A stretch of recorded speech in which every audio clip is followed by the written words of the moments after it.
Welcome to Cat Scratch Kitchen. I'm Terry, and today we're going to finish our month-long get-together favorites with a desserts that's so delicious you'll want to eat it all summer long. It's quick and easy, perfect for any summer get-together. Lazy Day chocolate chip bars. Let's get started.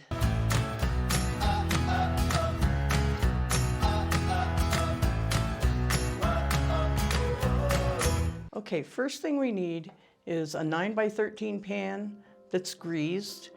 I like to use a foil pan just so I can throw it away when I'm done. We need to preheat the oven to 350 degrees.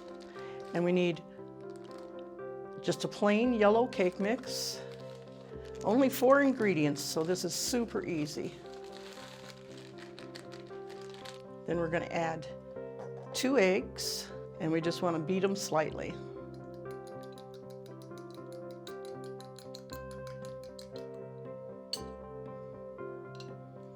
Add them to the cake mix.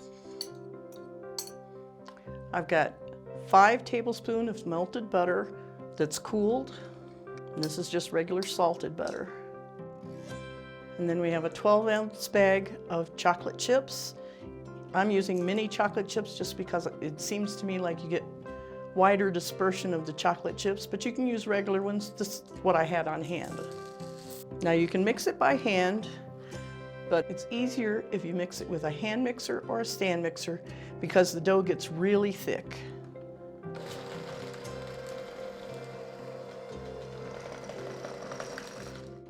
Once you're sure all the cake mix has been incorporated, there's none still down in the bottom, we're just going to place it in our pan.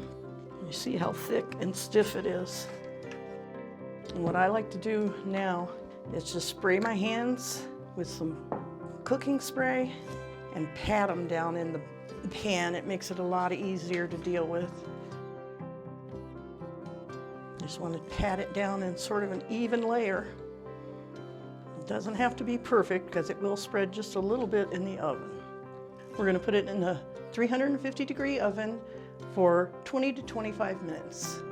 It's going to puff up while it's in the oven, and when it comes out, I'll bring it and show it to you then. Okay, and that's the way they look when they come out, nice and golden on the top. You put a toothpick in, it comes out clean. You want to let them cool just a little bit before you cut them so that they cut clean. You can serve them in the dish that you baked them in, or you can cut them up and put them on a platter to serve. And they're ready so fast, so easy. Your kids are going to love them. You're going to love them. Thanks for watching this episode of Cat Scratch Kitchen. If you enjoyed this recipe, be sure to give this video a thumbs up and subscribe to our channel for more delicious recipes. And don't forget to let us know in the comments what you'd like to see us make next. As always, the recipe and a link to print it out are just below the like button. Until next time, have fun in the kitchen.